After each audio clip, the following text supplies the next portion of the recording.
আমরা সবগুলা শহীদ পরিবারে আমাদের সামর্থ্য অনুযায়ী আমাদের মানবিক দায়িত্বের জায়গা থেকে চেষ্টা করেছি কিছু করার, কিন্তু এই পরিবারটি আমাদেরকে বলল যে আমাদের কোনো কিছুর প্রয়োজন নেই, আমরা এই ধরনের কিছু নিব না কারো কাছ থেকে।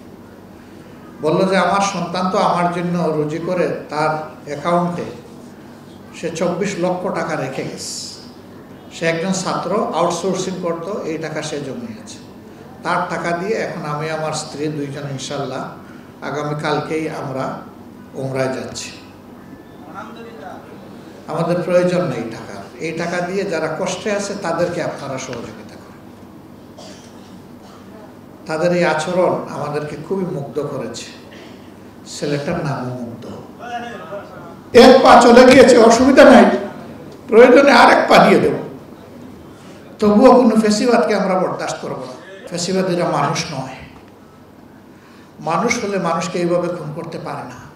জাতির জন্য লড়াই করেছেন, আমরা গর্বিত, কৃতজ্ঞ, শুকরিয়া আদায় করি। তো আবার যদি এই ধরনের কোনো প্রয়োজন হয় আপনারা কি লড়তে পারবেন? আপনাদের তো কারো হাত নাই, কারো পা নাই, কেউ চোখে কম দেখছেন অথবা একেবারেই দেখছেন না, আপনারা তখন কি করবেন?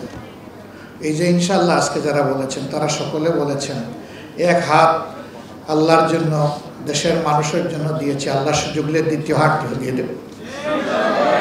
এক পা চলে গিয়েছে, অসুবিধা নাই, প্রয়োজনে আরেক পা দিয়ে দেব, তবুও কোনো ফেসিবাদকে আমরা বরদাস্ত করব না।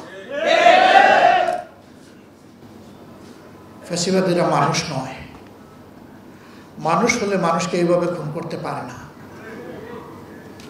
আপনারা দেখছেন অনবরত মিডিয়া আসছে, তিনি বাহিনী প্রধানদেরকে হুকুম করেছিলেন যত মানুষ খুন করে হয় আমার গদি ঠিক রাখো। কত বড় নির্দয়, কত পাষাণ হলে এইরকম নির্দেশ দেওয়া যায়।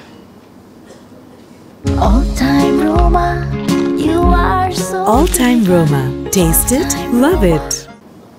ও মাকারু মাকার আল্লাহ আল্লাহু খায়রুল মাকিরিন। জাতির বিরুদ্ধে যারা ষড়যন্ত্র করে, আল্লাহ পক্ষ থেকে আল্লাহ হুঁশিয়ারি দিয়ে বলছেন, মনে রাখিও আল্লাহর চাইতে বড় কৌশলী কেউ নাই। আল্লাহর কৌশল যখন প্রয়োগ করা হবে তখন আল্লাহ কঠোরভাবে পাকড়াও করবে।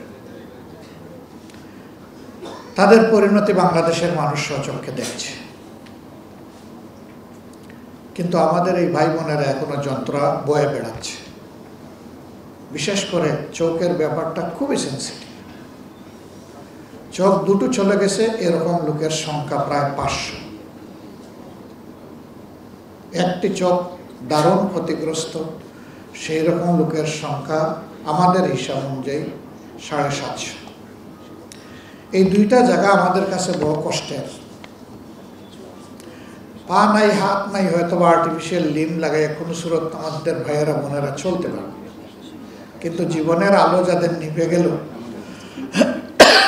আল্লাহর সৃষ্টি তারা আর দেখবে না। দ্রুত তাদের জন্য কোনো চিকিৎসার ব্যবস্থাও সরকার কিংবা আমরা কেউ নিতেও পারলাম। চাইলেই সব কিছু হয় না, আবার চাইতে হয়, না চাইলে হয় না, দুটাই লাগে। আমরা সরকারকে তখন বলেছিলাম যারা শহীদ হয়েছেন তাদের আপনজন তো একটা শান্তি পেয়ে যাবে এক সময়, কিন্তু যারা আহত হয়েছে তাদের দিকে নজর দেন অগ্রাধিকারের ভিত্তিতে। সরকার তখন বলেছিল যে আমরা তাদের সমস্ত চিকিৎসা নিশ্চিত করব, দেশে হোক বিদেশে। আমার জানা মতো দেশে কিছু চিকিৎসা দিলে ওইটা পর্যাপ্ত নয়, এবং বিদেশের ব্যাপারে এখনো বড় কিছু সরকার করতে পারে। আমরা একটা সংগঠন, আমরা মূল দিন থেকেই আমাদের অগ্রাধিকার দুটো ছিল, প্রথমে শহীদ পরিবার, এরপরে আহত ভাই বোন। আমরা শুধু ঢাকা না, সারা বাংলাদেশে বলে দিয়েছিলাম যে আমাদের যা সামর্থ্য আছে তাই নিয়ে আমাদের আহত ভাই বোনদের পাশে দাঁড়ান, আর শহীদদের ব্যাপারটা কেন্দ্র থেকে আমরা দেখব। আলহামদুলিল্লাহ আমাদের সবগুলা শাখা তাদের সামর্থ্য অনুযায়ী গিয়েছে। তারা যে বিশাল কোনো উপকার আপনাদের করতে পেরেছে তা না, বরঞ্চ আমরা আপনাদের পাশে গিয়ে কৃতজ্ঞ হয়েছি, ধন্য হয়েছি, যেতে পেরেছি, দোয়া চাইতে পেরেছি। এটা আমাদের সৌভাগ্য। আলহামদুলিল্লাহ আপনারা সুযোগ করে দিয়েছেন। একজন শহীদের বাড়িতে আমরা যাওয়ার জন্য অপেক্ষা করতে হয়েছে আমাদের প্রায় 14 দিন। তারা কাউকে এলাও করছে না। এরপরে তারা এলাও করলো, আমরা গেলাম। যাওয়ার পরে তারা বলল যে এই ব্যাপারে আসা আপনাদেরটাই প্রথম, আপনাদেরটাই শেষ, আমরা আর কাউকে এলাও করব না। কেন আমাদেরকে এলাও করলেন?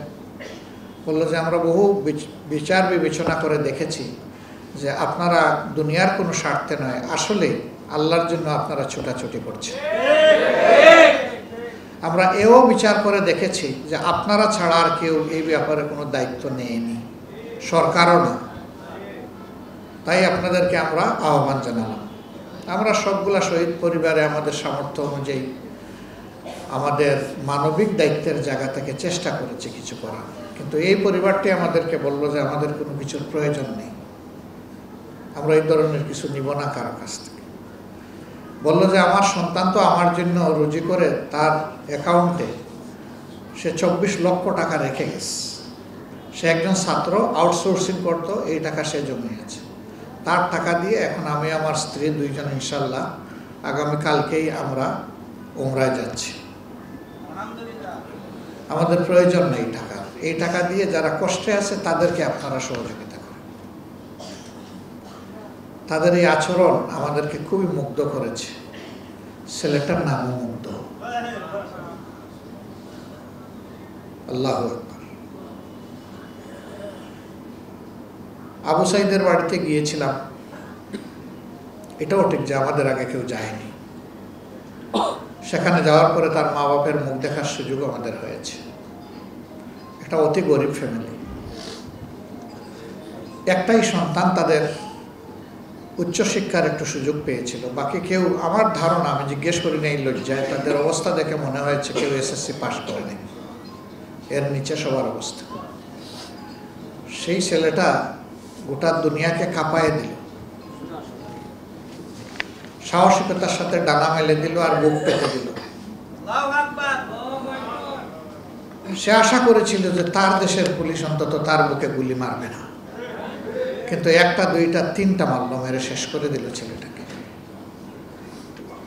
এই ছেলের জন্য জাতি গর্বিত এবং আমরা কৃতজ্ঞ।